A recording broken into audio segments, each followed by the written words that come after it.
पाने प्यारे मावू के चेपे पर केड़े नमूने सा ओ आने मूसा कटे छडराब तो मन तोखे खुदा जो आवाज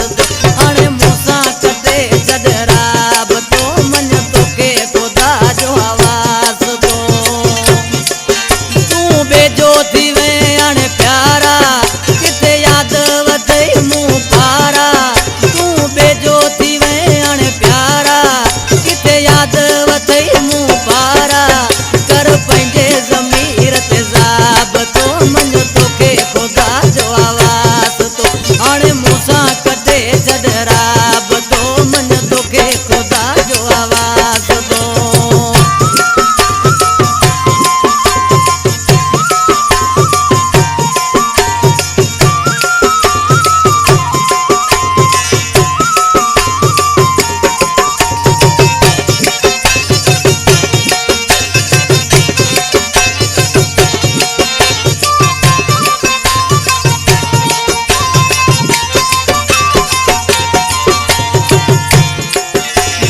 ज़ालम ज़माने वढवा सिर्फ तुंहिंजा ई मूं खे ॾठवा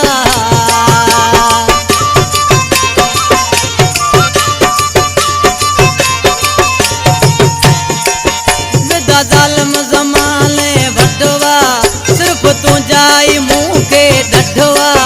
उहे सारो ख़त्म कयो साब तो मन तोखे खुदा जो आवाज़ उहो सारो ख़त्म कयो साब तो मन तोखे खुदा जो आवाज़ तू बेजो थी वे हाणे प्यारा तू बेजो थी वे हाणे प्यारा किथे यादि वधई मुंह पारा कर पंहिंजे ज़मीर ते ज़ाब तो मन तोखे खुदा जो आवाज़ हाणे मूंसां कटे छॾराब तो मन तोखे खुदा जो आवाज़ तो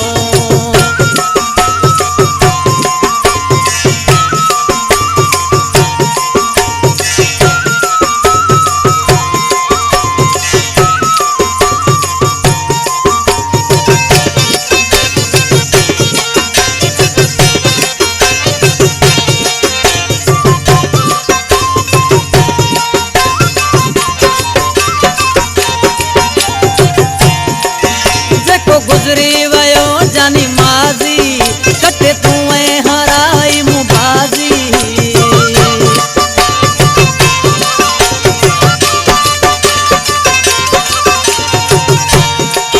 जेको गुज़री वियो जानी माज़ी कटे तूं ऐं हराई मूं बाज़ी मुंहिंजा दफ़न कया सभु ख़्वाब तो मन तोखे खुदा जो आवाज़ मुंहिंजा दफ़न कया सभु ख़्वाब तो मन तोखे खुदा जो आवाज़ हाणे मूंसां कटे छॾराब तो मन तोखे खुदा जो आवाज़ हाणे मूंसां कटे छॾराब तो मन तोखे खुदा जो आवाज़ तो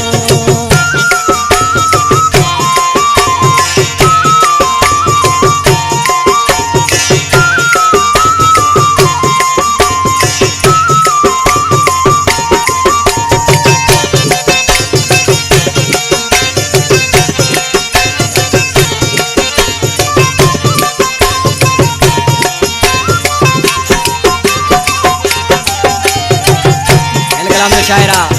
असांजो पीरी प्यारो दोस्त बचत दलन जो तड़ लग दरगाह मियन शाह का इसी चेपी पर केड़े नमूने सां बकवासी वही तोखे मिली मन जलवा मुंहिंजो बेवस बाग फिटलवा